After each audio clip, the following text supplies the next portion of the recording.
cargo para iniciar un proyecto, relacionado con la recuperación de la memoria de la disidencia sexogenérica, ¿no? Que hasta la fecha pues, no se había tratado desde el punto de vista, desde el ámbito político prácticamente, pero tampoco demasiado también desde el ámbito, digamos, académico en general. En cuanto que, por ejemplo, mi libro concretamente no proviene del ámbito académico, es decir, no soy historiador, no lo he desarrollado a raíz de una investigación universitaria, sino ha sido algo completamente personal y autónomo, o independiente, como se quiera decir, ¿no? Cuando a la hora de plantearme cómo desarrollar esta estrategia, que en principio está incluida dentro de la estrategia de memoria del- de histórica del propio gobierno, bueno, la diseñé a partir de una serie de líneas de actuación que consideré que eran necesarias, ¿no?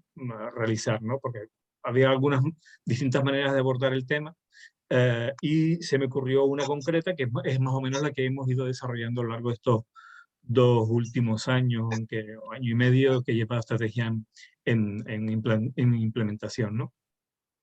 Concretamente, son 4 las líneas de trabajo que desarrollamos en la estrategia. La primera es la realización de una investigación directa. Podríamos haber optado por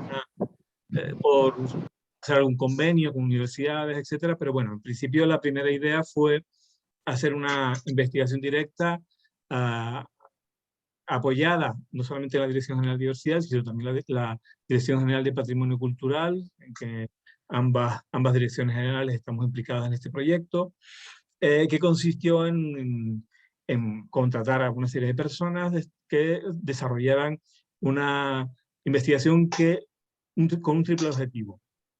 El primero, la recogida de material historiográfico, que entra dentro de la categoría de documento de la memoria histórica de Canarias, que estuviera relacionado con la historia de la comunidad LGTBI.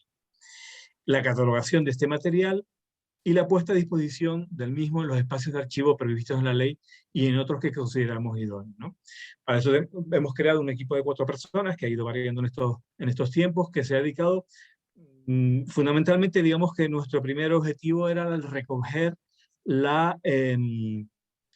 testimonios de vida, que me parecía que era lo más importante, testimonios de vida de personas LGTB, de disidentes sexuales y de género que vivieran, que hubieran vivido el franquismo y la transición, y por tanto recoger esas experiencias personales que nos parecían fundamentales, ¿no? Porque los archivos van a estar ahí, la bibliografía va a estar ahí, los documentos van a estar ahí, pero las personas van haciéndose mayores y van falleciendo, y algunas de las personas, de hecho, que yo entrevisté para mi libro ya han fallecido, ¿no?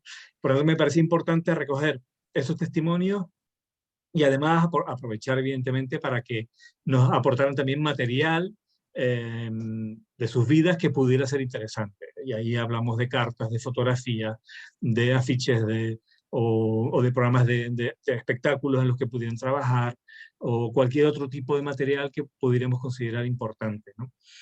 Esta recogida de material, tanto testimonial como de otro tipo, que obtendríamos a través de la investigación, hay que irlo catalogando, determinar cuál es su clasificación y ponerlo a disposición de los espacios de archivo previstos en la ley, ¿no? Y otros que se consideren idóneos para él. De aquí viene un segundo objetivo del trabajo de la memoria, de la estrategia, que es la creación de este archivo, ¿no? Y consideramos oportuno que este archivo fundamental, digamos el principal, estuviera en los archivos históricos provinciales, que son los archivos oficiales. De tal manera que no quedáramos uno aparte, porque nuestra historia es parte también de la historia de Canarias de alguna manera, y por qué segregarlo, ¿no? Pero lo que conseguimos y lo que hemos hecho es crear una línea específica dentro del archivo histórico, de los archivos históricos provinciales de ambas provincias, destinado a albergar este material. De tal manera que cualquier investigador o investigadora que quiera trabajar el tema puede acceder a ese material, que va a estar fundamentalmente por lo pronto nutrido del trabajo que se está desarrollando a lo largo de la memoria, ¿no? de la estrategia de memoria.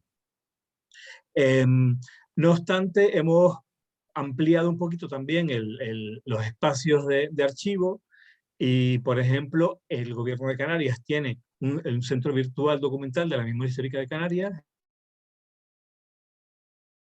A través de la página web se puede acceder y creamos un enlace específico para la memoria de la disidencia donde vamos a ir colgando y ya están colgados algunos de los materiales que hemos ido recogiendo, algunos vídeos, etc. Con lo cual ya tenemos dos espacios que son el archivo histórico y la página web oficial del gobierno relativa a la memoria histórica de Canarias, ¿no? También estamos en proceso de acordar con la Universidad de Las Palmas aportar material para el espacio de memoria digital de Canarias. Donde también van a estar ubicados estos materiales. Con lo cual va a ser mucho más accesible, mucho más directo el acceso al ámbito investigador desde la universidad, ¿no?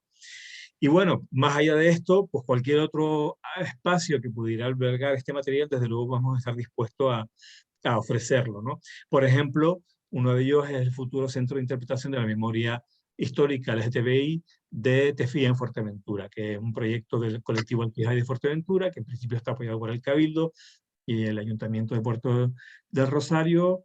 Y bueno, en cualquier caso es un proyecto todavía a definir y a cerrar en este espacio de TEFIA, del que hablaré luego cuando hable un poco del libro, ¿no? Una tercera, digamos, un tercer pilar de la estrategia es la divulgación de la memoria. En tanto, estos materiales no solamente vamos a recogerlos y ofrecerlos en bruto o tal cual están, sino vamos a intentar desarrollar materiales destinados a la divulgación, ¿no? Como por ejemplo publicaciones, bibliografía histórica, materiales gráficos, materiales divulgativos.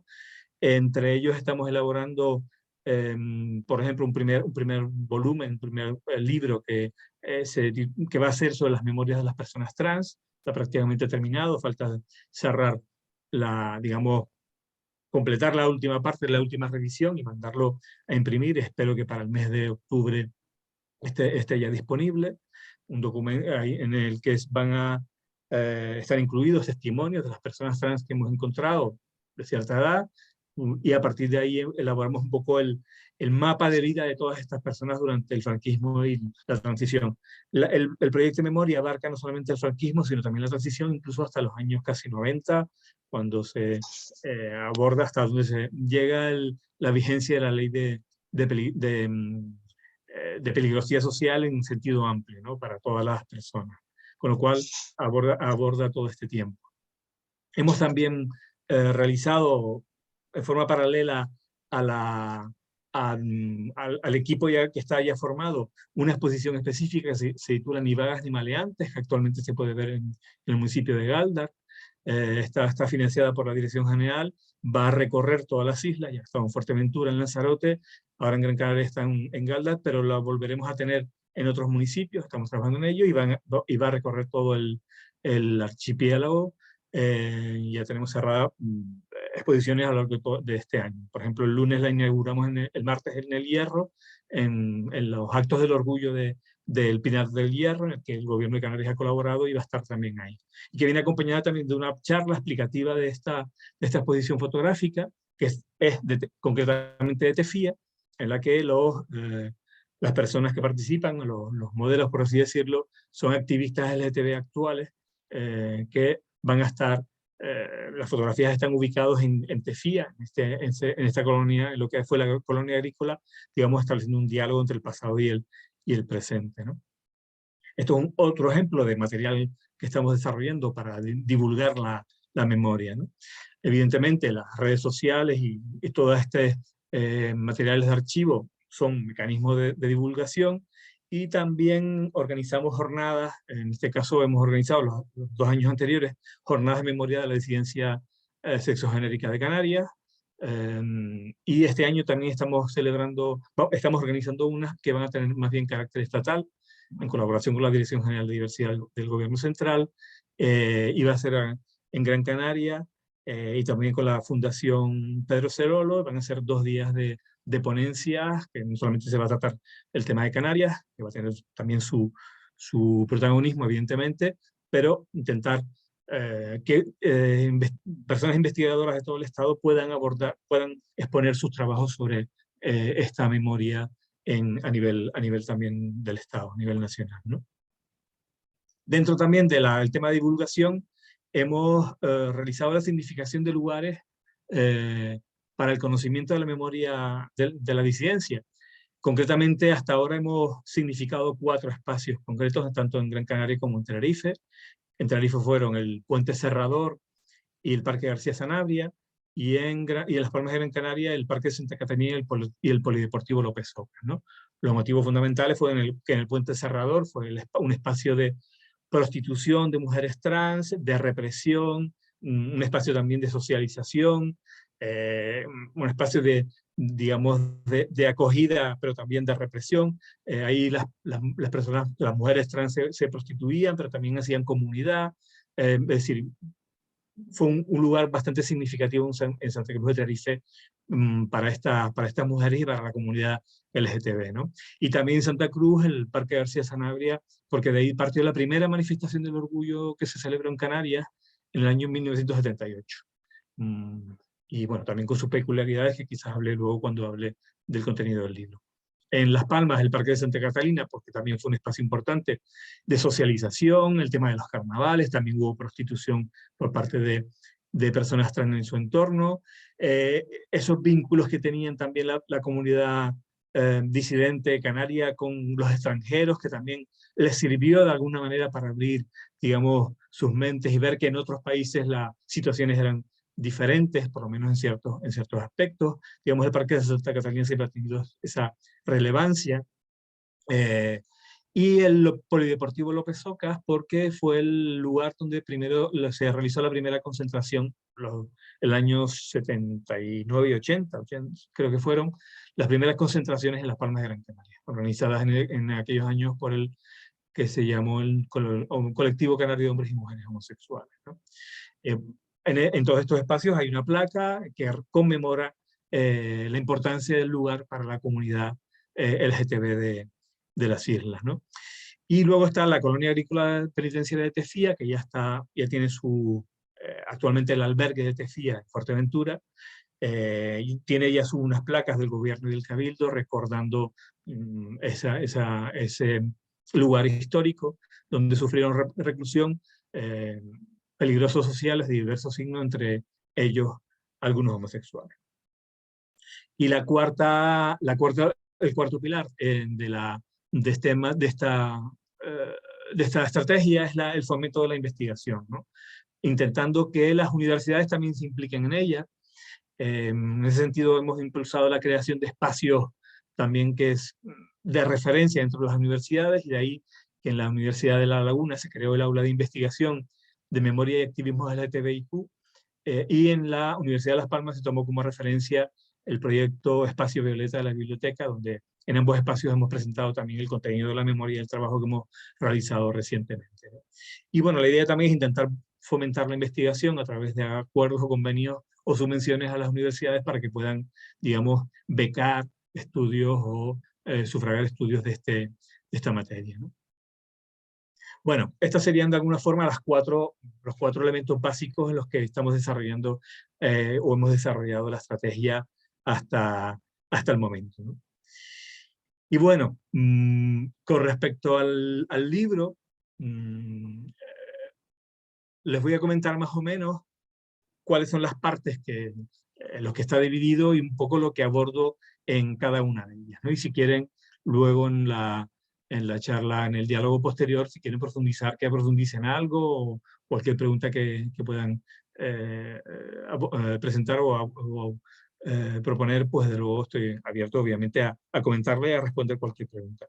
El libro está editado por la editorial Tamaimo, editorial Canarias, que tuvo bien, la verdad es que publicármelo, y es un fruto de la investigación realmente de mucho tiempo, ¿no? Porque nunca con la intención de escribir un libro, pero desde luego siempre me interesó el tema de la historia en general de la comunidad LGTB, y desde que descubrí en un libro pues que ya en 1868 Karl Ulrich en Alemania pues se presentó en un congreso de juristas exigiendo la derogación o la no aprobación de las leyes del Código Penal alemán que condenaba la homosexualidad, y ese descubrimiento, pues me estalló la cabeza y digo, bueno, tenemos mucha más historia detrás que Stonewall, que parece que era el principio de todo, ¿no?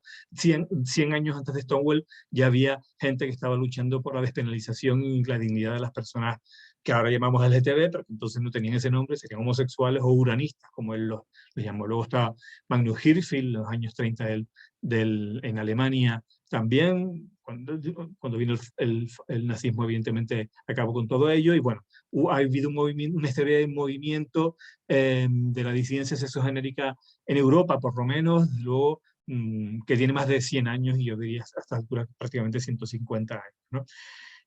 ¿Qué abordo yo? Pues yo evidentemente me centro fundamentalmente en Canarias, que es lo que tenía a mano y que es lo que podía trabajar.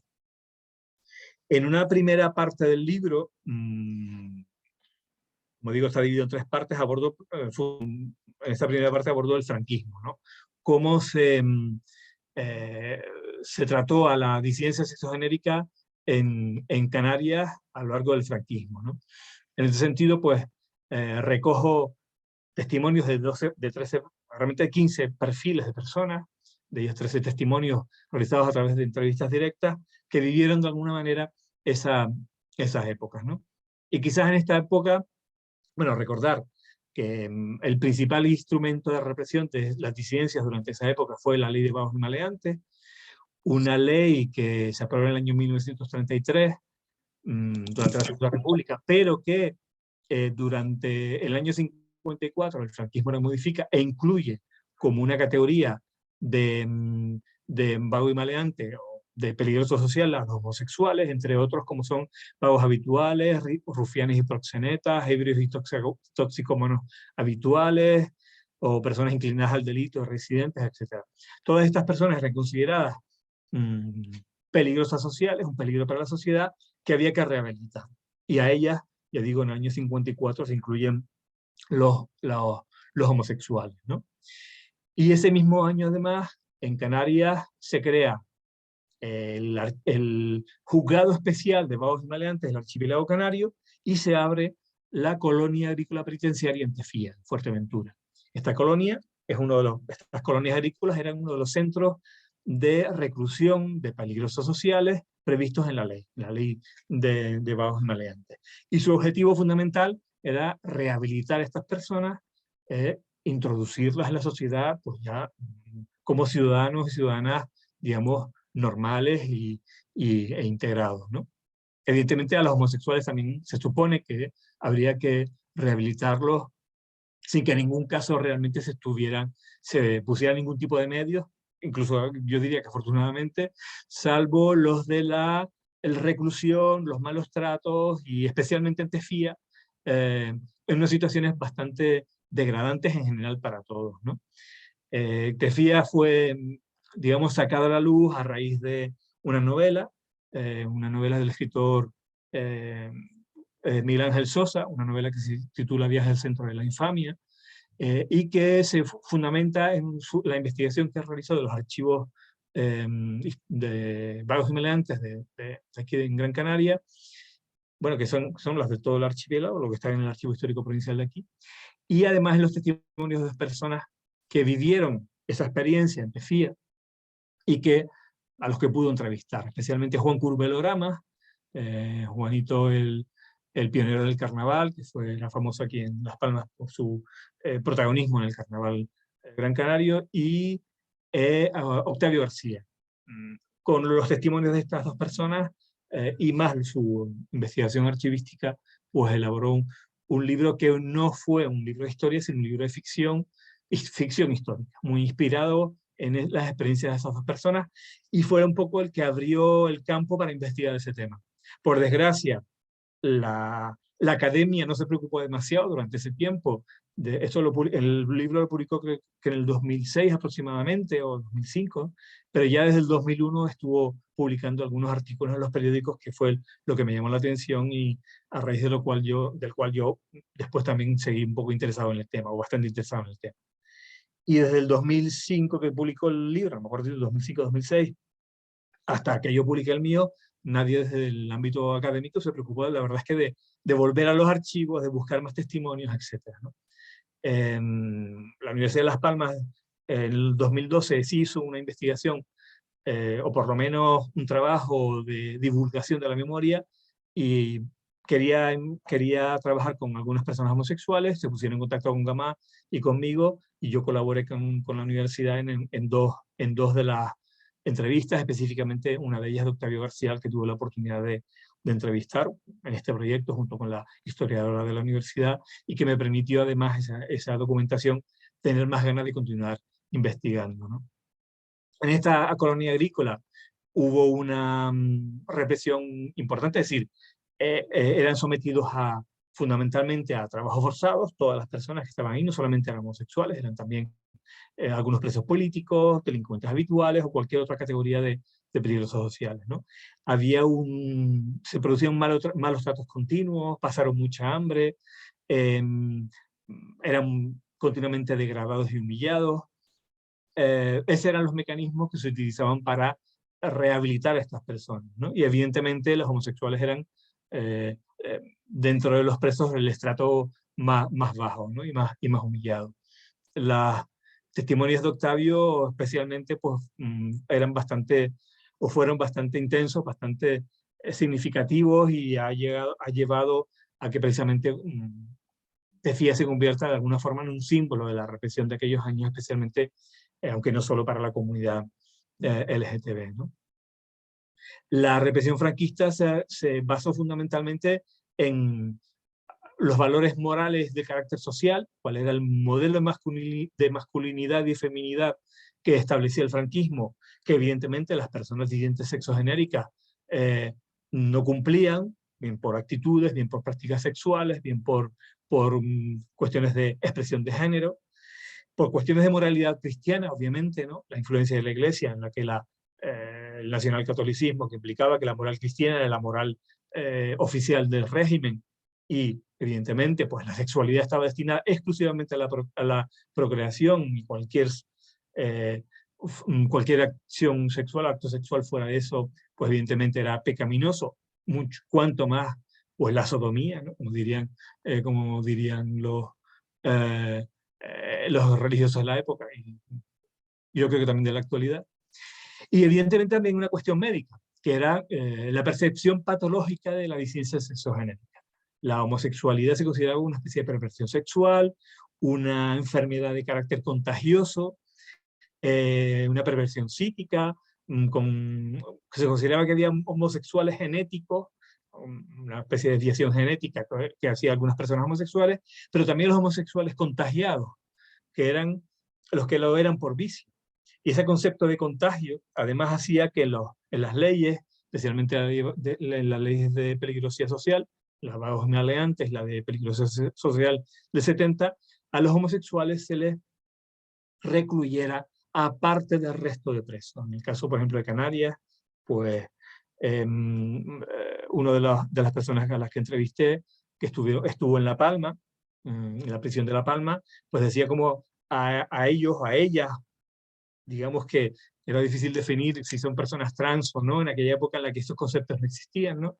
Pues tenían 24 horas recluidos en una celda, porque los hombres, de alguna forma, eran los que utilizaban los espacios comunes, el comedor, el patio, etc. Y una hora al día, pues a estas personas las sacaban al patio para, para su recreo, de alguna manera. Pero estaban completamente separados de los demás. Y si iban a algún acto común, como a lo mejor una película, estaban también vigilados y controlados por los, mm, por los vigilantes, por los funcionarios. Con lo cual no había posibilidades de contacto entre unos y otros, lo que de alguna forma era una doble reclusión. Ellas la sentían como una doble reclusión, porque estaban recluidos en una cárcel, dentro de la cárcel en una celda y separados del resto, ¿no? Aún más humillados de alguna manera, ¿no? El, el, el sistema franquista se procuró la creación de un imaginario colectivo con respecto a estas disidencias, ¿no? Que los convertía en pecadores, en pervertidos, en enfermos contagiosos y por tanto dignos de ser perseguidos, ¿no? A través de las leyes. ¿Cómo se identificaba a las personas disidentes sexuales y de género? Evidentemente, quizás la primera forma sería aparentemente las prácticas sexuales, pero eran los menos. Los expedientes que pude ver en el archivo histórico, que pude ver los del 54 al 70, pues la mayor parte de los expedientes, que fueron 192, si no recuerdo mal, específicos por homosexualidad, no, la mayoría no fueron por prácticas sexuales. Fundamentalmente era por cuestiones de género, por cuestiones de expresión de género. A los homosexuales se les distinguía fundamentalmente por su pluma, por manifestar de forma evidente y escandalosa una expresión de género distinta a la que los hombres normales, entre comillas, deberían expresar. Y si además, normalmente en estos casos se les ponía una multa por escándalo público, y si estas multas se repetían, pues al final la policía los mandaba al juzgado de vagos y maleantes para ser juzgados y, en su caso, pues reprimidos a través de la reclusión en estos espacios que les comento, ¿no? Las características de la reclusión era, por tanto, fundamentalmente a personas disidentes sexuales muy evidentes y sobre todo muy clasista, además. La mayor parte de las personas detenidas, y prácticamente casi todas, si no todas las personas condenadas, fueron de clases del proletariado o del lumpenproletariado. Hay que tener en cuenta también que estas personas, normalmente si eras de clase media alta, procurarás evidentemente ocultarlo, reprimirlo, porque tu clase social, porque ibas a perder ese estatus social. Y muchas de las personas de clase social muy baja sí se expresaban, porque al fin y al cabo poco estatus social tenían que perder y de alguna forma ejercían una especie de resistencia personal al sistema, expresándose de una manera evidente y arriesgándose a lo que se arriesgaban, evidentemente, a ser detenidas. Muchas de ellas hay que tener en cuenta que estas personas, especialmente las de clase social baja, si se expresaban, sus familias las rechazaban. En los centros educativos no las aceptaban y muchas veces sufrían un acoso tal que ellas mismas se iban del colegio, no tenían, por tanto, tenían poca educación y tenían poca formación y por tanto no podían alcanzar y eran discriminadas también del ámbito laboral. Por tanto, en muchísimas ocasiones estas personas acababan en espacios del ámbito lumpen, sobre todo trabajando, lo dicen mucho los expedientes de vagos y maleantes, en casas de lenocinio, desarrollando trabajos propios de mujer, que era fundamentalmente pues, limpieza, recogida de las casas, evidentemente casas de prostitución, casas de lenocinio, y en esos espacios se dedicaban a la limpieza, a recoger las habitaciones e incluso en muchas ocasiones también a prostituirse. La prostitución, esos espacios del lumpen y ya llegado a los 70, el espectáculo, fueron quizás las tres salidas más importantes para estos colectivos que fueron especialmente duros, especialmente represaliados. Normalmente cuando alguna persona del ámbito un poquito más de clase media o alta, alguno lo hubo, era detenido, obviamente tenían mucho más recursos sobre todo económicos para pagarse un abogado, para tener personas de su entorno social que les, digamos, que reafirmaran su masculinidad, que negaran pues, que esa persona era homosexual, es decir, tenían unos recursos que las personas de clase baja no tenían. De hecho, la mayor parte de las personas de clase baja ni siquiera pidieron abogados de oficio, o si se los ofrecían ni siquiera entendían demasiado qué le estaban ofreciendo. La impresión que yo tengo es que les daban a firmar los documentos en los que se notificaban las cosas sin explicarles qué estaban firmando. Para ellos no se les hacía juicio. Ellos decían, a mí me hacían firmar y después acababan en la cárcel. Pero no sabían muy bien qué estaban firmando, no tenían conciencia de lo que estaban sufriendo en ese momento, ¿no? Bueno, esto a grandes rasgos es lo que pasaba durante el franquismo. Bueno, ¿qué pasa con las mujeres? Porque hablamos de personas, fundamentalmente de hombres. Muchos de ellos ahora podemos considerarlos como mujeres trans realmente, y se significaron como tales a lo largo de la transición, pero en el caso de las mujeres trans en aquella época eran tratados como hombres homosexuales o como un grado extremo de homosexualidad. Por tanto, iban a cárceles de hombres y se les trataba de la misma manera que a los hombres cisexuales homosexuales, ¿no? ¿Qué pasa con las mujeres? ¿Qué pasa con las lesbianas durante aquella época? Hay muy pocos expedientes de mujeres lesbianas, hay muy pocos expedientes de vagos y maleantes en este sentido. Y yo encontré 3 dentro de los expedientes de Canarias, de los que además salieron a suelta, vamos, eran 3 mujeres, digamos, relacionadas entre sí, y en un caso un tanto extraño, además, que al final salieron a suelta. Pero el sistema de represión de las mujeres era mucho más difuso, en tanto no estaba regulado en la ley, pero se utilizaban otros instrumentos de control social. Evidentemente, aparte de la aplicación de estas leyes, existía mucho mayor control social por parte de la familia, un control social específico para ellas dentro del ámbito de lo que sería la sección femenina, que inculcaba los valores propios del franquismo, de una mujer que debía ser femenina, que debía ser sometida al marido, cuya labor fundamentalmente era tener hijos y ocuparse de la casa, que ocupaba los espacios privados y no los públicos, que eso correspondía al hombre, ¿no? Y cuando las mujeres lesbianas se visibilizaban de alguna manera, hubieron 2 instituciones que se utilizaron. Una fueron los manicomios, se conocen casos de mujeres lesbianas que fueron ingresadas en estos manicomios y sometidas, en este caso incluso a electroshocks, y el control por la Iglesia a través del Patronato de Protección a la Mujer, en el que en algunos casos y según algunos testimonios había también mujeres lesbianas a las que se llevaba a esos patronatos con el fin de rehabilitarlas y convertirlas en las mujeres adecuadas para el régimen.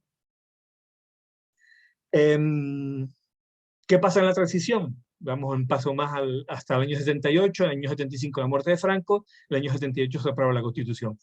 ¿Implica la llegada de la democracia un cambio radical? Evidentemente no, ¿no? La transición mantiene la represión, la ley de peligrosidad social se modifica en el año 78 para eliminar los homosexuales, aunque siguen vigentes hasta los años 90 prácticamente. Se legaliza la primera asociación homosexual en el año 80, después de varios intentos frustrados. Es decir, el propio sistema se resistía a legalizar un grupo social que todavía era considerado en el Código Penal casi como delictivo, en tanto el artículo del Código Penal que regula el escándalo público incluye también a los homosexuales, las prácticas homosexuales. Hasta los años 80 hay sentencias judiciales que condenan a 2 homosexuales por prácticas sexuales, así que estamos hablando de ya avanzado la transición.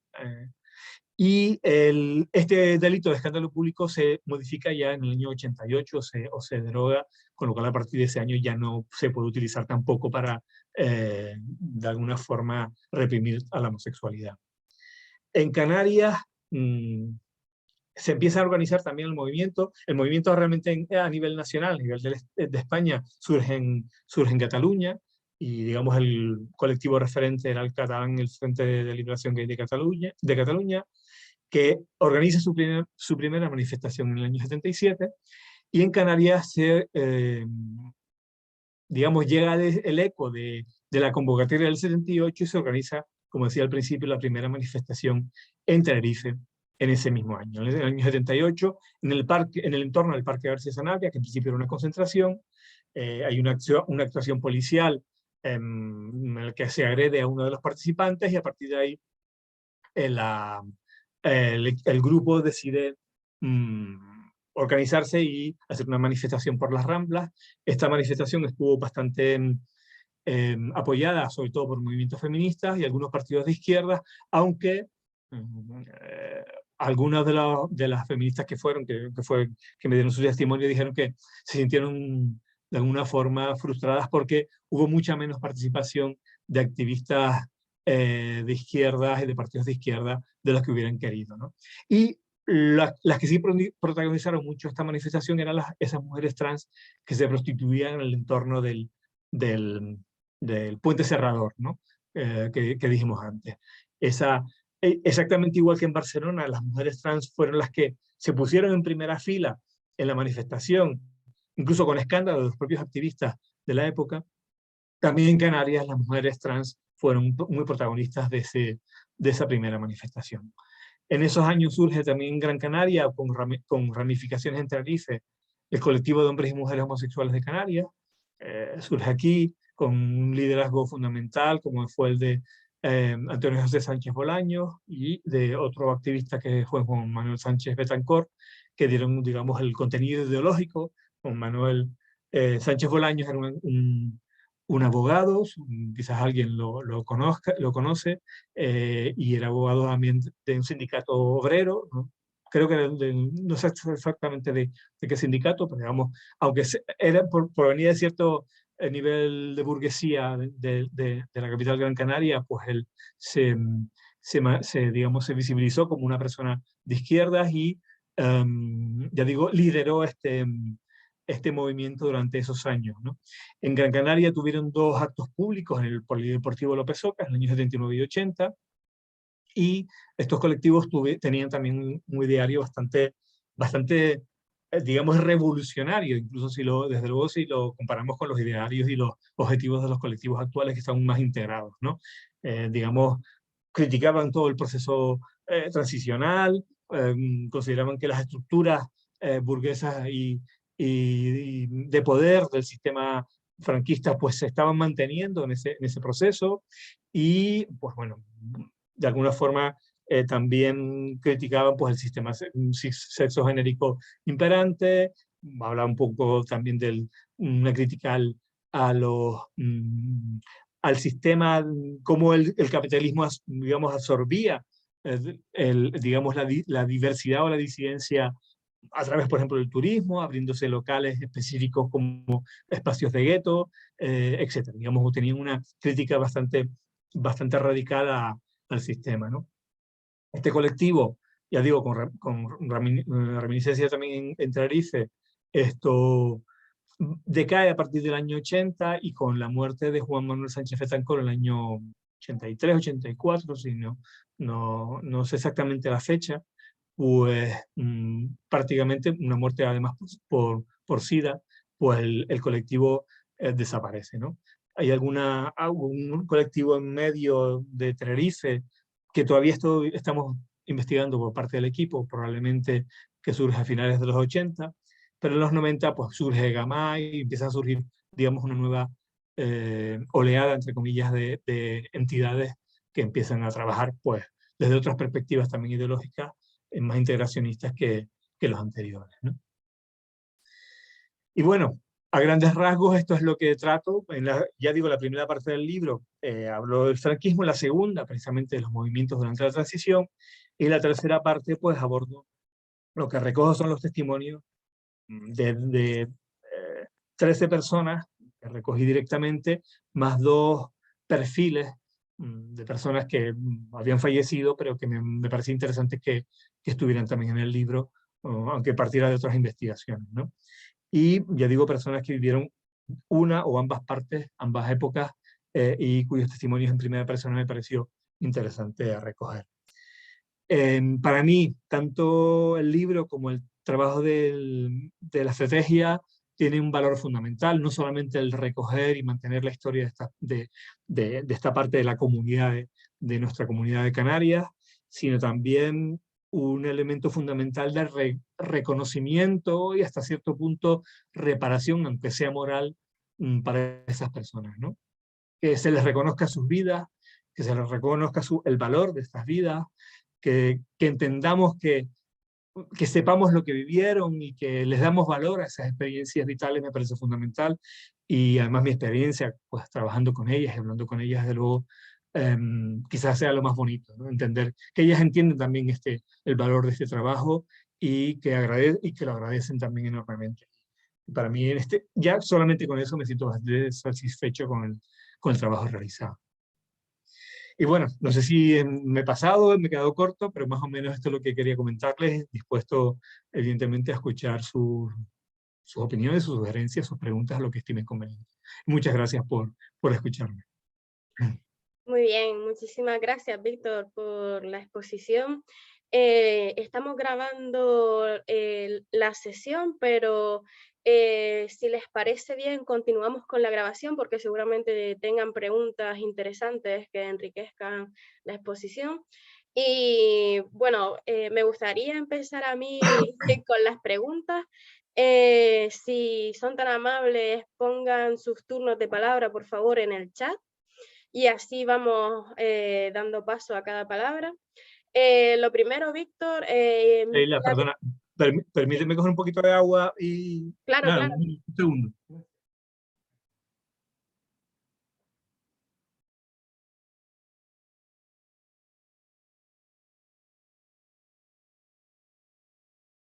Ya estoy aquí, disculpen. Tenía Vale. la boca un poco seca. Venga, Nada, lo disculpa. primero que te quería decir era que muchas gracias por el trabajo que has realizado, porque mi primer acercamiento a este tema fue a raíz de quedarme en el centro, en el albergue de Tefía, mal llamado albergue de Tefía. Nada más o sea, nada más estar allí me pareció un lugar espeluznante y me parece una infamia que se utilice como albergue cuando yo personalmente creo que debería ser un museo dedicado a los crímenes del franquismo. Eso por un lado. Y bueno, en cuanto a las preguntas, me gustaría saber si además del tema del reconocimiento de las víctimas, la estrategia de memoria histórica LGTBIQ se plantea algún tipo de acción judicial para reparar los crímenes que se cometieron hacia estas personas durante el franquismo. Eh, Como bien comentas en el libro, muchas de estas personas, al ser prácticamente analfabetas o de clase social muy baja, no tenían garantías procesales durante el proceso. Y como estos juicios no eran de manera oral, sino que era todo a través de documentación, pues como tú bien dices, firmaban la documentación que se les entregaban y ni siquiera ejercían su derecho a solicitar un abogado de oficio. Entonces me gustaría saber si desde la viceconsejería se plantea llevar esto al ámbito judicial y, y de alguna forma, pues eso, reparar estos delitos. Por otro lado, me gustaría saber que, si bien comentas en el libro que el turismo en su momento fue un factor determinante para el aperturismo del régimen y para que las personas LGTBI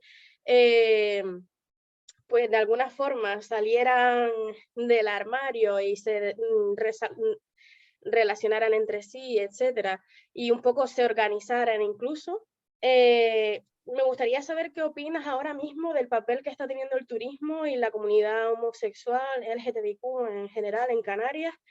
Si consideras que se están formando guetos que perjudican al colectivo o si bien pues es algo positivo para las personas LGTBIQ. Me gustaría saber tu opinión al respecto. Y nada, eso es todo. Si quieres, pues las puedes resolver y seguimos al siguiente turno de palabra. Sí, mejor sí. Bueno, con respecto al tema de bueno, primero con respecto a TEFIA, bueno, como comenté antes, está previsto ahí la construcción o por lo menos la implantación de un centro de memoria, como decíamos antes, que no creo que vaya a ser precisamente en esas instalaciones, sino tendría que ser unas instalaciones que hay más abajo y que se construyeron a posteriori, según parece. Pero bueno, sí, desde luego es una cuestión de plantearse cuál es debe ser el destino de esos espacios y por lo menos que sí tenga algún tipo de repercusión a nivel de conocimiento de lo que pasó en ese lugar, ¿no? En ese centro, ¿no? Con respecto a la reparación judicial, la verdad es que no nos lo hemos planteado. Yo me he planteado más un tema desde el punto de vista de la investigación histórica, ni siquiera creo que como no tendría ni siquiera las competencias propias dentro del gobierno para realizar este tipo de trabajo. Y habría que planteárselo si judicialmente a estas alturas podría hacerse algo, cosa que me parece muy complicado, sobre todo el tiempo transcurrido, ¿no? pero bueno, es una cuestión de verlo desde el punto de vista jurídico, pero me parece complicado. Y teniendo en cuenta además que ya además hay antecedentes de que los tribunales no han aceptado este tipo en España no han aceptado este tipo de denuncias, por desgracia, ¿no? Para otros tipos para otro tipo de delitos o de represión, ¿no? Con respecto al turismo, es cierto, como tú dices, que por un lado el turismo tuvo un valor importante dentro del franquismo, evidentemente más allá del tema económico, obviamente, pero sí para que desde luego, por ejemplo, en Canarias tuvieran una visión diferente una visión de lo que pasaba en otros países, que no es que los años 60 fueran tampoco paraísos al resto de Europa. Hasta los años 60 y tantos no se fueron despenalizando la homosexualidad, por ejemplo, en Alemania o en Inglaterra o en Francia. Bueno, en Francia creo que no hay una legislación tan represiva, pero ya te digo, hasta los años 60 y pico de los años del siglo pasado, no, en muchos países europeos todavía había represión legal hacia la homosexualidad. Pero sí les sirvió, evidentemente, para hablar con otras personas que tenían otras experiencias distintas, porque evidentemente habiendo represión no era tan grave y tan importante y tan trascendente como la que había en España o en Canarias, ¿no? ¿Qué pasa en la actualidad? Pues bueno, el turismo ha sido absorbido efectivamente por el sistema y es un mecanismo fundamental de enriquecimiento de los grupos que tienen en sus manos el turismo, ¿no? Y se utiliza por parte de las administraciones públicas, la comunidad LGTB, como un mecanismo de atracción, pero fundamentalmente atracción económica. Los Pride famosos, ¿no? Como el Pride de Maspalomas, que quizás sea el más trascendente en las islas, ¿no? No tiene ningún tipo de finalidad ni objetivo activista, reivindicativo, de cambio social, ni nada por el estilo. Tienen el único y exclusivo objetivo de que un grupo de empresarios gane mucho dinero, muchísimo dinero, además, muchísimo dinero durante ese tiempo. Y además a lo largo del año hacen un Pride, un Winter Pride, hacen no sé qué, el carnaval de no sé qué, es decir, específicamente para la comunidad LGTB, a lo largo del año, cada 3 meses hay una fiesta muy concreta que atrae un tipo de público determinado, un tipo de turista determinado, y no tiene más objetivos que el de ganar dinero, ¿no? Para mí, yo no lo considero un gueto, yo nunca voy a pensar que un espacio en el que personas que compartan determinadas formas de vida, sea o lo que quieras llamarlo, sea un gueto en sentido riguroso, pero sí considero que llamar Pride es decir, orgullo a ese tipo de actividades me parece cuanto menos una perversión del concepto orgullo. ¿No? El concepto orgullo implica lucha, implica reivindicación, implica también celebración, ¿por qué no? Pero por encima está lo primero. Y lo que son estos conceptos Pride actuales, desde luego a mí como activista y como hombre gay, desde luego no me gustan demasiado. No significa que baje en alguna ocasión, pero la verdad es que no. De hecho, como Gamá, los primeros años participamos en lo que se llama la cabalgata, llevamos una bandera y una pancarta, pero yo creo que al tercer año ya nos dimos cuenta que no hacíamos nada ahí, que no pintábamos nada en ese espacio que era fundamentalmente y exclusivamente festivo y no tenía ningún otro tipo de intencionalidad reivindicativa, ¿no? Por eso yo soy bastante crítico con lo que se llaman el concepto de Pride. Y además que los organizan fundamentalmente empresarios y entidades públicas, ¿no? Cuando yo creo que los orgullos deben ser fundamentalmente nacer de la comunidad, de la comunidad LGTB, como el que se celebra Gamá todos los años, o hasta hace unos años, creo que este año vuelve a celebrarlo, que me parece que es un orgullo un poquito más equilibrado en lo que es la fiesta, en lo que es la reivindicación, etc., ¿no? Esa es mi opinión con respecto al tema del turismo. Muy bien, pues Hay palabras pedidas, sí. sí, continuamos. Tenemos la palabra de Miguel, Solange y Irma. Empezamos por Miguel. Hola, buenas tardes. La verdad que muy agradecido de la charla y de la información que estamos recibiendo. Yo, más que preguntas, bueno, es una reflexión que me ha traído pues la intervención, ¿no? fundamentalmente porque yo coincidí en los años 70, en el año 73 concretamente, en la prisión de Tenerife, el pabellón número 3.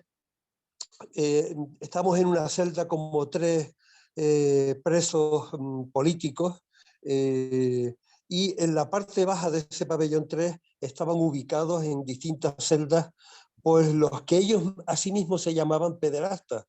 Entiendo que era una denominación que incluso proviene de lo que comentabas hace un poco, Víctor, y era de la propia desconocimiento de su estatus, de su forma de ser, y eran, desde luego, tenían una utilidad. Me imagino que eso en los trabajos que está citando pues se tienen. Eran utilizados para la limpieza de los pabellones, incluso como era gente con pocos recursos, proletarizados, como dices, incluso de lumpen, pues no tenían recursos. Recuerdo que bueno, nos pedían que si les dejábamos limpiar la celda, pues nosotros, claro, le dábamos una pequeña ayuda, éramos estudiantes tampoco, pero le podíamos dar un poco de ayuda, que eso les servía para salir del mendrugo de pan que daban ahí en la cárcel. Bueno, es una forma de hablar, ¿no? Entonces me parece muy interesante, y además siempre me quedó esa curiosidad de saber qué había pasado, cómo convivían, cómo vivían y cuánto tiempo estaban con ese castigo, porque me imagino que si era por vagos y maleantes, pues sería en función de algo muy arbitrario, ¿no? Pues vale, muchas gracias, y solamente era eso. Gracias, Miguel. Me parece súper interesante tu testimonio. Tanto que me sentaría contigo a que me contaras un poco tu experiencia, porque me parece muy, muy valiosa, ¿no? Efectivamente se llaman pederastas. De hecho, realmente la expresión que suelen utilizar las más mayores es llamarse maricones. Nosotros no éramos ni homosexuales, ni gays, ni nada, éramos maricones, ¿no? Y muchos todavía se identifican con esa expresión, ¿no? Porque era la que han utilizado siempre para sí mismos, ¿no? Y el concepto pederasta sí consta en los expedientes de vagos y maleantes, sobre todo en los informes forenses. Ya aprovecho cuento esta historia, ¿no? En los informes forenses, es decir, en todo el proceso judicial, el proceso previo de investigación, uno de los informes que estaban constados en el expediente era un informe de un médico que analizaba físicamente a la persona y determinaba en muchos casos, en virtud de cuestiones físicas, psicológicas, su orientación. En este caso, normalmente se las llamaba pederasta. Se determinaba, según las circunstancias, si era pederasta activo o pasivo. Y para esto, por ejemplo, le hacía un análisis del ano para determinar si se tenía determinada forma o si había algunos digamos, muestras de que tenían prácticas sexuales anales. Entonces, si las tenía, era pederasta pasivo, y si no las tenía, se supone que era pederasta activo, ¿no?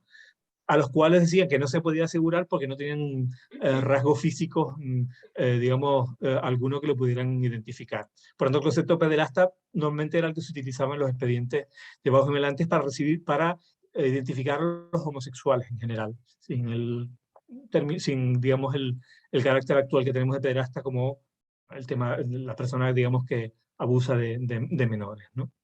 Y bueno, gracias por ya digo, por lo que comentas, porque, bueno, sí, el tema de la separación, el tema en la cárcel de La Palma, los testimonios que tengo hablan de que efectivamente realizaban tareas de limpieza, limpiando los suelos, además les hacían limpiarlos de rodillas, y también hacían incluso trabajos digamos, de hogar dentro, en la casa de la dirección del centro, del director del centro, con lo cual eran los homosexuales los idóneos para eso, porque realizaban tareas propias de mujer. Y de alguna forma es curioso como estando en esos centros para teóricamente ser rehabilitados, se utilizaba para tareas para las que se supone que tenían que rehabilitárseles, ¿no? Con lo cual, evidentemente, el sistema era completamente ridículo, completamente absurdo, ¿no? En ese sentido. Sin más cuestiones. Muy bien, continuamos con Solange.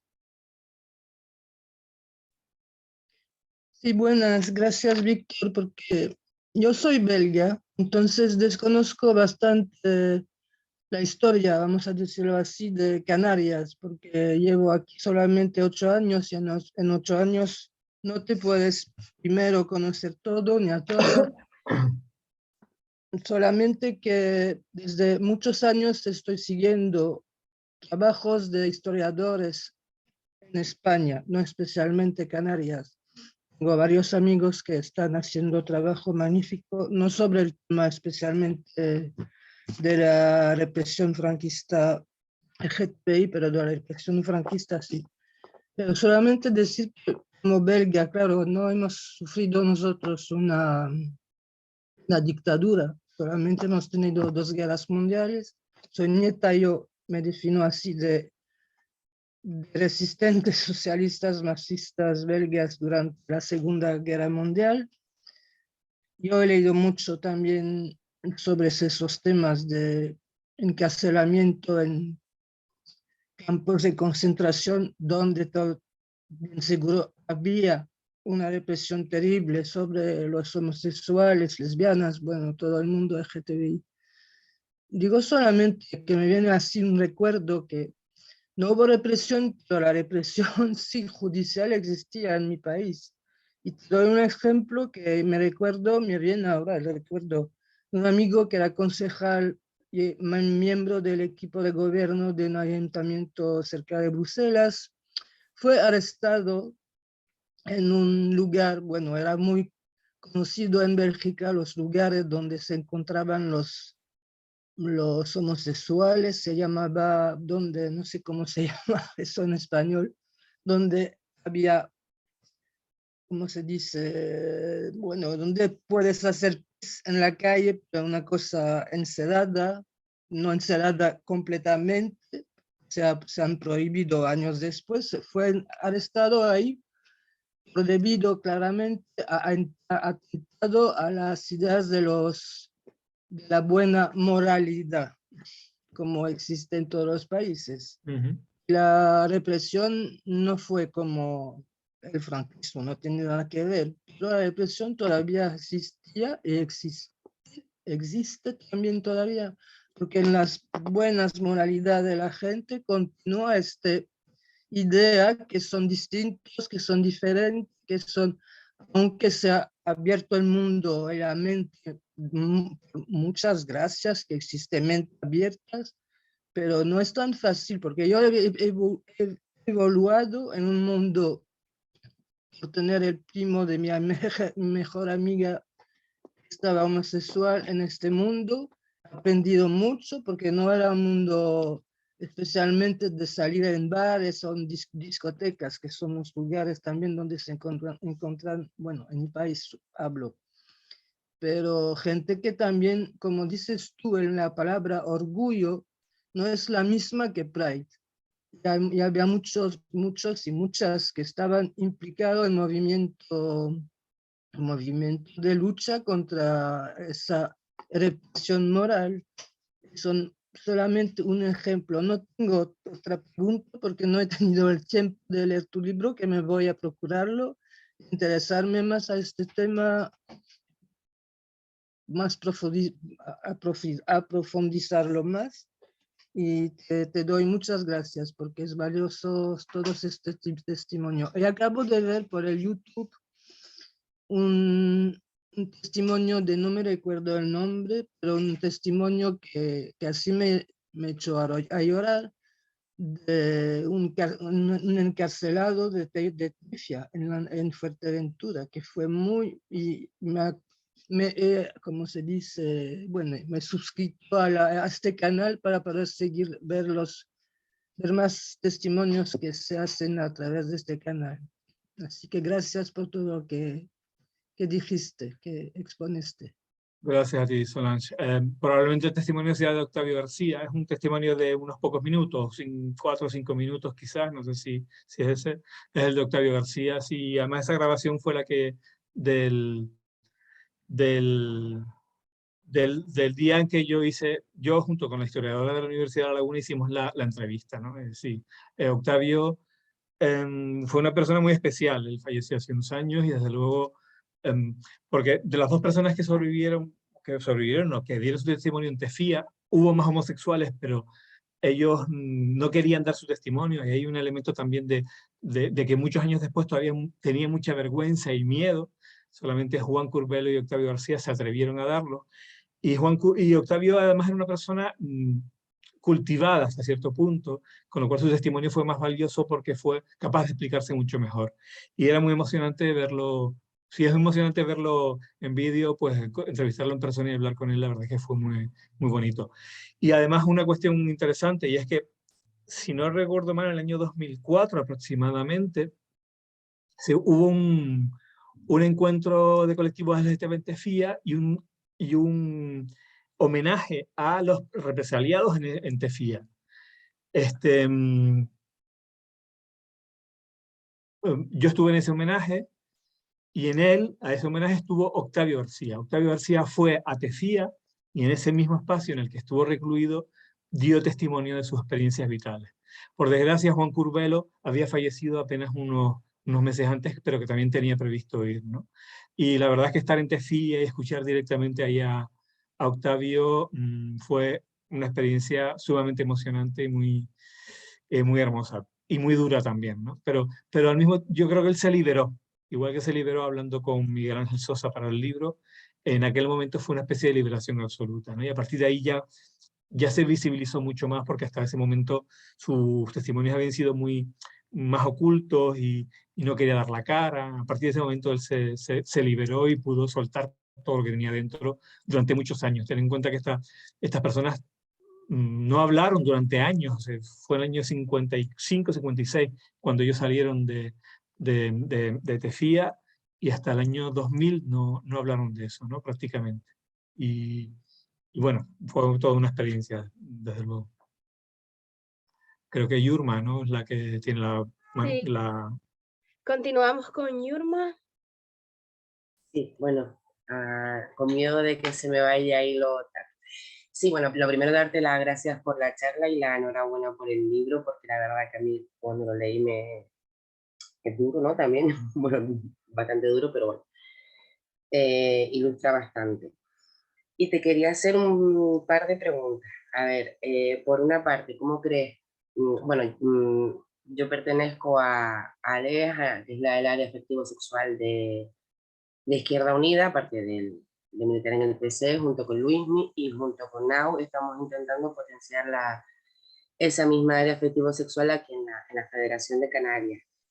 Y bueno, pues te quería preguntar por dos cositas. Una, ¿cómo crees que se ha encajado? Obviamente no es el espacio en el que nos gustaría, aunque hay unas pinceladas, tanto en la memoria democrática, en la ley trans y en la ley LGTBI nueva, ¿vale? Que se está trabajando.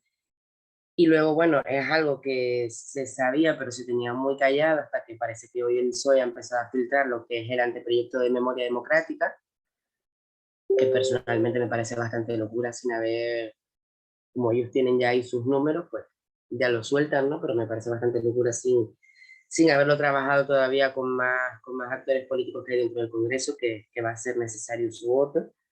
Y además creo que es la ley de memoria democrática, creo que es una ley que debería de ser por un amplio número de votos. O sea, van a votar en contra los de siempre, las de siempre, pero bueno. ¿Y cómo crees o qué echas tú en falta? He hecho bastante, pero me gustaría saber tu opinión sobre los aspectos LGBTQ en este anteproyecto, ¿no? Me parece que la memoria democrática casi siempre se queda en las personas heterosexuales y dejamos olvidar, o por lo menos incluso heterosexuales y con un físico, digamos, todavía seguimos en el caucásico, ¿no? Parece que en los gitanos, las gitanas, todo eso como que no se queda reflejado, sino que parece que siempre la memoria democrática va encaminada o focalizada a un determinado tipo de personas con unas características bastante definidas, ¿no? Y quería saberlo, pues, tu opinión un poco eso. La parte de memoria democrática, te resumo, de la ley trans y la ley LGTBI, y luego ya sí que digamos, el grosso, ¿no?, de anteproyecto de ley de memoria democrática. Vale, sinceramente el anteproyecto no lo he visto, no lo he podido ver. Yo lo único que sí he hecho es intentar participar intentando garantizar el acceso a los archivos de memoria en general, pero específicamente los LGTB, porque son complicados de acceder a ellos en muchos archivos. Hay archivos a los que te dejan entrar, te dejan consultarlos, como en Canarias es relativamente sencillo, hasta cierto punto. En otras comunidades, en otros territorios, no son... no permiten acceder, con lo cual hay una disparidad de criterios que hacía falta unificar, y lo que solicité al menos es que se unificara el criterio, facilitando al máximo el acceso del ámbito investigador a esos expedientes de bajos y maleantes de peligrosidad social, que son los que, sobre todo en cuanto a la memoria de disidencias sociogenéricas, son los más importantes, ¿no? Y con respecto a la otra materia, ¿cómo se aborda? La verdad es que tampoco lo he visto mucho. No me da que se aborde de forma muy profunda. Entiendo que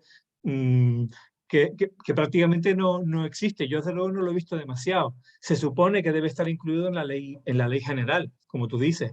Debería estar visibilizado. Procuraré hacerme con un anteproyecto, porque la verdad es que no lo he mirado. Y en su caso, pues, si veo que el tema LGTB está pasado por alto muy someramente, creo que pues intentaré hacer algún tipo de propuesta, desde luego. Porque me parece que, yo lo digo siempre, cuando hablamos de la historia de la comunidad LGTB, no es algo diferente a la historia de los maestros represaliados o a las de las mujeres represaliadas. Es parte también de la historia de nuestra comunidad, de nuestro territorio, de nuestro pueblo. Y por tanto no podemos convertirlo en algo diferente. Debe estar regulado con el resto. En la ley canaria sí lo está, de forma muy somera, pero bueno, podemos agarrarnos a eso para desarrollarlo, y gracias a eso hemos podido hacerlo, pero es cierto que tienen que estar en leyes generales y además visiblemente nombrado y con mecanismos de reparación, ¿no? Nosotros aquí en Canarias, durante estos 2 años, el año 2019, creo, o el año 2019, no, ya no sé, pospandemia, fue 2021, desde la Viceconsejería de Igualdad y Diversidad, se habilitaron unas indemnizaciones a las personas LGTB mayores de 55 años, si no recuerdo mal, que se encontraron en situación de precariedad como consecuencia de su historia de vida, ¿no? Y a un grupo de personas, no me recuerdo, como 80 personas, a través de, sobre todo, las entidades, presentaron sus solicitudes. Las entidades elaboraban a través de sus trabajadoras sociales, un informe, y ese informe para nosotros era válido para dar esa indemnización, que era la cuantía de un año de PCI, era unos 5.000 y pico de euros, que bueno, por lo menos compensaba de alguna manera. Las indemnizaciones que dio Zapatero en su momento eran fundamentalmente para las personas que tuvieron, si no recuerdo mal, más de 1 año de prisión. Para nosotros era fundamental garantizar sobre todo una ayuda a todas las personas que sufrieron, porque la represión se vivió no solamente en las cárceles, ¿no? Lo sabemos, ¿no? Como lo decía antes, en las familias, en los centros educativos, en el trabajo. Para muchas de esas personas esa represión significó no tener una vida laboral, digamos, normal, legalizada, sino era todo un trabajo precario, sin contratos, etc. Y lo que les ha llevado actualmente a vivir de pensiones, o quien lo tiene, pensiones no contributivas y mínimas. Y lo que hicimos fue un poco compensar esa situación. Y bueno, fue un mecanismo que ayudó a algunas personas por lo menos, ¿no? Pero yo creo que, bueno, la reparación tiene que ser mucho más general y mucho más, de alguna forma, más a nivel nacional también, que no solamente sean iniciativas muy locales que al final son parches, ¿eh? Y bueno, como está, ya digo, miraré la ley para ver cómo está regulado. Gracias, Irma. De acuerdo, continuamos con Lolo. Sí, el tema de la cámara a mí se me va y se me viene, pero les estoy siguiendo, con mucha atención. Víctor, muchas gracias por tu experiencia, por tu testimonio. No he leído el libro, pero me gustaría que me dieras las referencias si se consigue en cualquier librería o si hay que recurrir a algún lugar concreto. Yo sí quería contar, desde una zona rural que nací, viví y prácticamente vivo, ¿no? En la carretera general de Ginamar había un bar que se llamaba Bar Phillips, viene, pero todo el mundo lo conocía por el Bar Phillips, donde se concentraban homosexuales de Las Palmas, de muchos lugares. Uno de los propietarios de Bar Phillips aún vive, está en buenas condiciones de salud, tiene unos 70 y pico años y frecuenta el Parque Santa Catalina. Si quieres, a nivel privado te doy los datos, nombres y apellidos, porque son familiares, bueno, sus familias son amigos y él muy conocido, ¿no? Pero ahí se iba a la casa del maricón, porque la concepción que había de la homosexualidad era muy tosca y no se veía con la diversidad que hay dentro de la homosexualidad. Luego contar dos experiencias más. La de un amigo muy cercano, homosexual, maestro, que en los años 80 y principios de los 90 se suicidó hace 27 años, perseguido. Él sí asumió su homosexualidad y su condición, pero se negaba al transvestismo, que era la tendencia por los prototipos que aún en plena democracia había, ¿no? El hostigamiento del medio familiar, del medio social, la persecución incluso institucional desde la escuela y de los padres, que siendo una persona muy noble, fue perseguido por esa mera condición, más su asunción de la personalidad y de asumir su homosexualidad como tal, que no encajaba dentro de lo que era frecuente, pues le llevó al suicidio, ¿no? Y por último, las lesbianas en las zonas rurales. Conozco en este caso dos parejas, una de ellas ambas casadas con hijos, pero que se frecuentaban a diario. Todo el pueblo sabía quiénes eran las marimachos, era el comentario, se toleraba, sus maridos eran humillados sistemáticamente, y otra casada con hijos, pero su pareja soltera, que les costaba más verse a diario. O sea, el sacrificio que tenían que hacer para intentar tener una mínima vida afectiva. No sé si algo de eso se describe, pero yo he intentado hablar con ellas porque me ocupo un poco de la memoria histórica, política y social. Soy uno de los que está detrás del tema de la excavación de la cima de Ginamar, y en Ginamar también he intentado contactar con ellos, pero se niegan a hablar del asunto. O sea, cuesta muchísimo llegar, ¿no? Sin embargo, como te dije, a nivel privado estoy dispuesto a darte los datos de este compañero. Igual te daré solo el nombre, Félix, igual lo conoces, es muy frecuente en San Telmo, perdón, en Santa Catalina, ¿vale? Pues sí, te agradezco el contacto de Félix. Me parece muy interesante lo que comentas, porque no desconocía ese bar. ¿De qué años hablas aproximadamente? Estoy hablando desde principios de los 70 hasta más o menos 84, 85, que fue derruido, porque con la construcción del polígono de Ginamar se tumbó, estaba al margen derecho yendo de Telde a Las Palmas, ¿sí? Y estaba prácticamente aislado en medio de un muro que separaba, estaba a mucha distancia de las casas que habían en el margen derecho, ¿no? Y aproximadamente frente al bar La Parra, un poquito más abajo. De hecho, su domicilio estaba al lado del bar La Parra de Ginamar, que sigue existiendo. Pues desde luego es un testimonio muy valioso, desde luego. Sería muy interesante hablar con él, y si está dispuesto un poco a dar su testimonio y contar su experiencia. El tema de las mujeres lesbianas, pues probablemente pasó lo que tú me comentas en muchas ocasiones, ¿no? Y sí es cierto y es habitual en el ámbito investigador tener problemas para que las mujeres mayores que vivieron aquella época den su testimonio.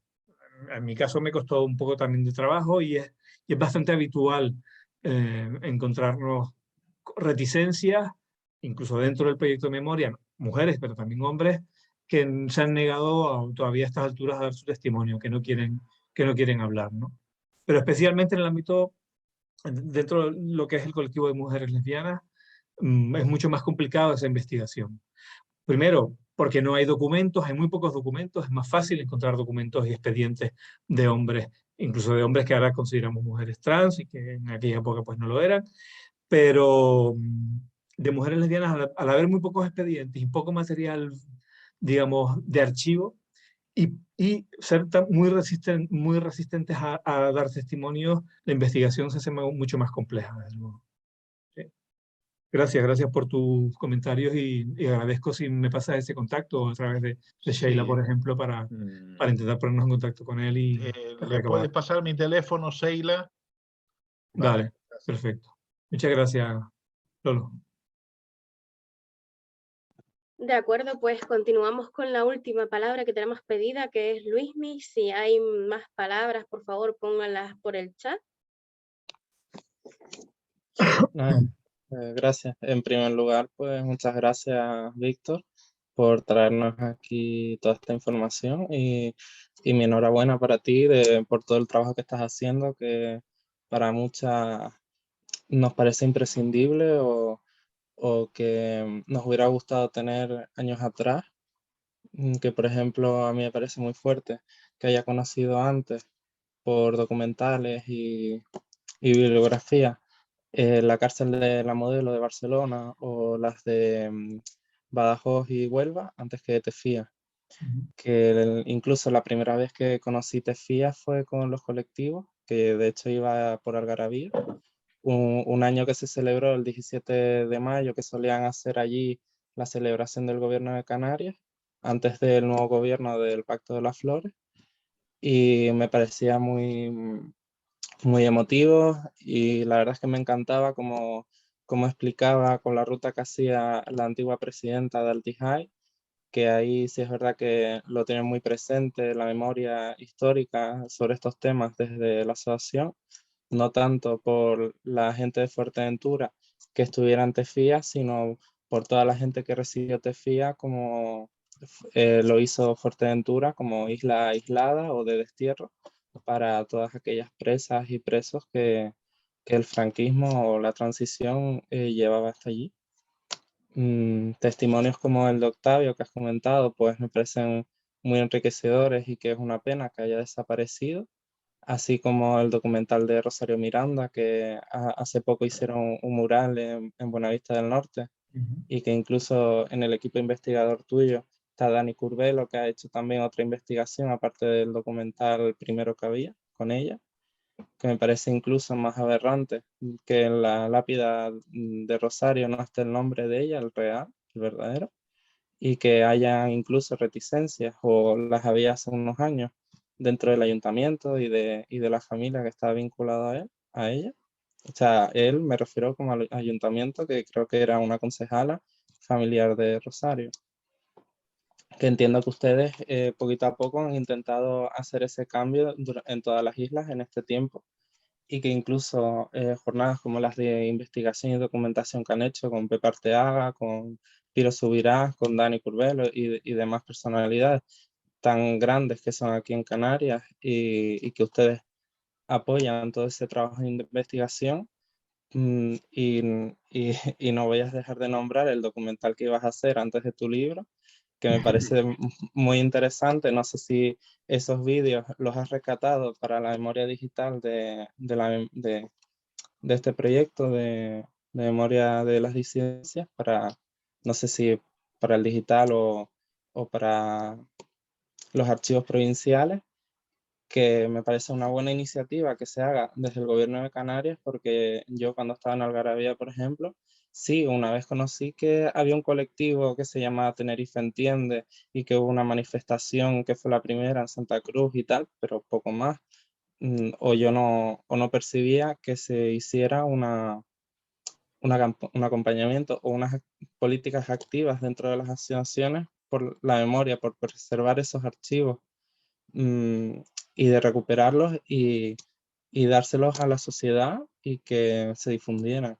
No sé si más allá del ámbito universitario están haciendo ustedes acciones tipo la FP o las enseñanzas medias y no sé si las investigadoras y docentes de la Universidad de Las Palmas y de La Laguna están como, por ejemplo, en el marco estratégico Tenerife Violeta, hay como unas agentes claves que tú sabes a quién dirigirte para, según determinados temas. No sé si ustedes tienen algo recogido de, por ejemplo, si quiero hablar sobre disidencia sexual en la Universidad de La Laguna referente a teatro, pues me voy a Pepe Arteaga.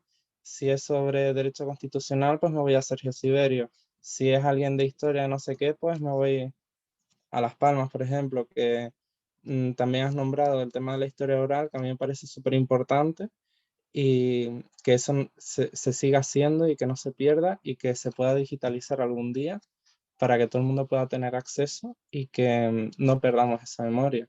Antes estabas comentando el tema de la pluma, que hubo una gran represión hacia los homosexuales que tenían pluma en la transición y en el franquismo, y sin embargo hoy día se sigue haciendo esa discriminación, esa plumofobia, pero dentro del colectivo, que es también lo enlazo, aunque no tiene nada que ver, con el tema de las personas bisexuales que están un poco olvidadas o que es más difícil rescatarlas por toda la invisibilización de la bisexualidad, tanto dentro como fuera, que es lo que les pasa a las mujeres lesbianas, que para el régimen no existen, o en teoría no existían la mayoría de ellas, porque no las consideraban como un acto de pecado el ámbito sexual entre ellas. Y bueno, eso yo creo que he dicho demasiadas cosas y nada de eso, sobre todo agradecerte todo el trabajo que haces de investigación, de divulgación sobre la memoria, que tanto nos ha hecho falta y que muchas veces los colectivos pues han estado cojos por falta de conocimientos o de recursos, y que esta iniciativa que la promueva alguien o un grupo de personas que vienen del activismo LGTBIQ de Canarias me parece de honrar y de enarbolar como algo muy importante, que ojalá podamos seguir viendo estos pasos y profundizando en estas políticas. A partir del 2023 sigamos con esto. Y que muchas gracias y enhorabuena. Gracias, gracias Luis por lo que me has dicho. Me has dicho demasiadas cosas para que me acuerde de todas. Pero bueno, especialmente el tema del documental. Es cierto que yo inicié un proyecto de investigación, bueno, el trabajo con las intenciones de hacer un documental, pero que al final no pude. Pero me estoy resarciendo ahora con el proyecto de memoria. Entonces sí tengo una de las personas que están desarrollando el trabajo. He creado un equipo multidisciplinar, que hay una historiadora, un experto en temas audiovisuales, está Daniela Curbelo también, es parte del equipo, pues con su visión también artística, pero de compromiso e histórica. Y actualmente ya he tenido pues alguien que era un filólogo y ahora también sigo teniendo un filólogo que es que también ha investigado estos temas en su trabajo universitario, pero también que nos ayuda un poco a las redacciones de todo el material para que sean lo más pulcro posible desde el punto de vista filológico, etcétera, ¿no? Y que, bueno, que también tiene interés mucho en investigar este tema, con lo cual aporta también su visión desde su perspectiva activista, por así decirlo, de interés en el tema. Entonces, uno de los objetivos también de las grabaciones que estamos haciendo, no solamente recoger los testimonios para ponerlos como elemento, digamos, divulgativo, de investigación, pero también algunas de las entrevistas las hacemos y se graban de manera específica para hacer un documental que espero que de aquí a fin de año ya esté terminado. Con lo cual, no yo directamente, pero sí el equipo está trabajando el tema para el documental, ¿no? Luego hablas un poco del tema de la pluma, que efectivamente la expresión de género, digamos, no binaria, pues al final siempre cae como un elemento, digamos, perturbador para la sociedad, y siempre, en mayor o menor medida, incluso como tú dices, dentro de nuestra propia comunidad, pues se ve de mala manera, por lo menos en ciertos ámbitos, y sigue siendo un mecanismo sujeto a represión, ¿no? Mucho más y mucho más evidente en el franquismo, pero yo creo que en la actualidad todavía, ¿no? Por desgracia. En el ámbito de la educación específicamente, no conozco ese proyecto que hablabas de los referentes a la hora de hablar de algún tema, pero bueno. Yo creo que ahí lo mezclé, perdona. Vale. Los referentes sobre todo me refería en el ámbito universitario de aquellas personas investigadoras sobre estos temas, que a lo mejor hubiera tanto en el aula cultural como en el espacio violeta, que si, pues mira, estas personas son de referencia como investigadoras dentro de las universidades y tienen estos artículos o tienen estas publicaciones como para que la gente vaya más directamente, ¿sabes? Vale, ok. Si nosotros lo que sí hemos hecho es una bibliografía bastante amplia, lo más amplia posible, de todos los trabajos que se han hecho en Canarias sobre el tema y otros de fuera de Canarias, pero evidentemente los de Canarias incluyen todos los artículos académicos que hay sobre el tema. Y ahí, además, el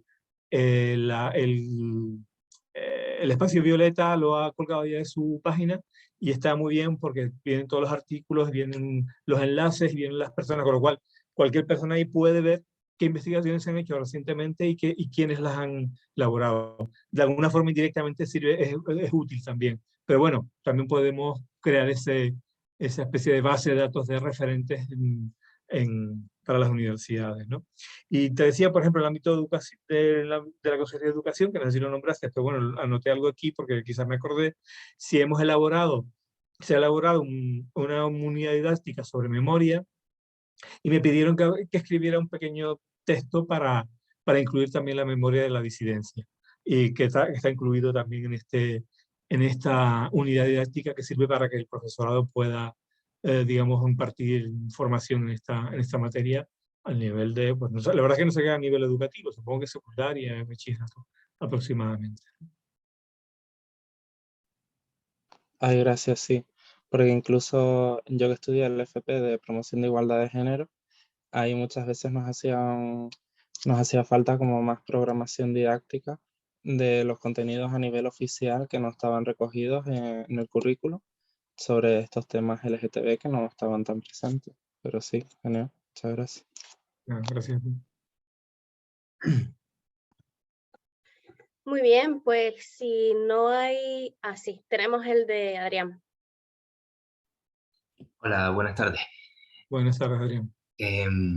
Voy a bajar un poco el nivel, ¿vale? Que estaba siendo interesante. Creo que hemos tocado las cosas un poco más importantes y que eran el centro, pero como ya creo que no había más palabras, me voy a permitir preguntarte desde la perspectiva de la memoria, ¿qué te parece el lema del orgullo del Ayuntamiento de Las Palmas? ¿Puedo poner un gesto de esto típico de WhatsApp? Sí, un horror. A mí me parece un horror. Me parece una equivocación terrible y además que me consta pues, por el equipo que está recibiendo pues, mensajes de personas a las que ellos han entrevistado, que vieron esas épocas, que no les gusta nada, ¿no? Que se sienten sí, ofendidos, pero sí dolidos un poco por utilizar ese escudo con esas alas que por muy tintadas de arcoíris que quieran, pues no recuerdan nada bueno y desde luego utilizar el lema tan directamente me parece una equivocación absoluta y una poca sensibilidad con el tema. Yo creo que se han equivocado. Así lo hemos manifestado públicamente y también a nivel personal, no yo, pero sí la viceconsejera con la concejala.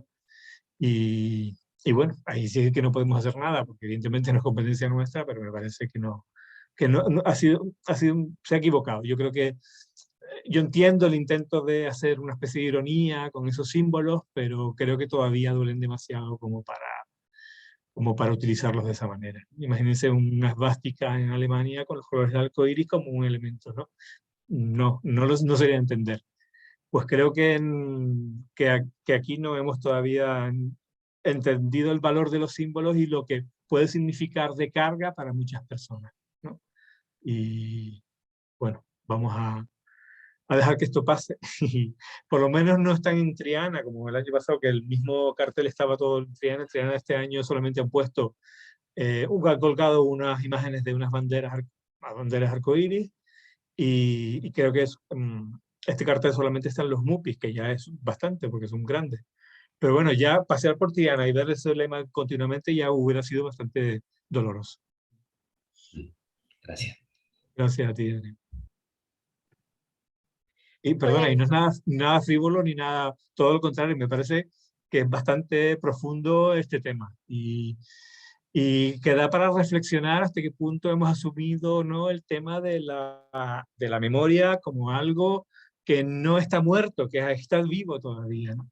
Y que tenemos que seguir cuidando a nuestras personas mayores, que también eso es importante. Pues muy bien, muchísimas gracias, Víctor, por responder tan pacientemente a todas las preguntas. Un placer. También muchísimas gracias a todas las camaradas que han venido hoy y que han hecho intervenciones tan interesantes. Creo que al final se han hecho aportaciones muy, muy enriquecedoras a la exposición, y espero que esta sea una de muchas formaciones que planteemos dentro del partido, contigo, Víctor, y también con personas que sean de interés del ámbito del Gobierno de Canarias y del activismo LGTBI canario. Y nada, muchísimas gracias a todos y nos vemos la próxima. Muchas gracias, Solo Sheila. una Gracias cosa. a todas y todos por estar. Sí. ¿Dónde conseguir el libro? ¿Cómo? Pues, Si quieres, Lolo, te paso ahora el enlace, porque Venga, es de la de Fundación acuerdo. Tamaimo y Gracias. es baratito. en algunas librerías está, y si no está, se pide y se manda, y bueno, entiendo que la distribuidora lo distribuirá en un tiempo adecuado, así que si no en las librerías, pues a través directamente de la editorial. Sí, Pues eso, sí. De hecho, en la librería Canaima está, pero vamos, que bajo pedido te lo traen sin ningún problema en cualquier librería canaria. Así que nada, luego damos la referencia y sin problema.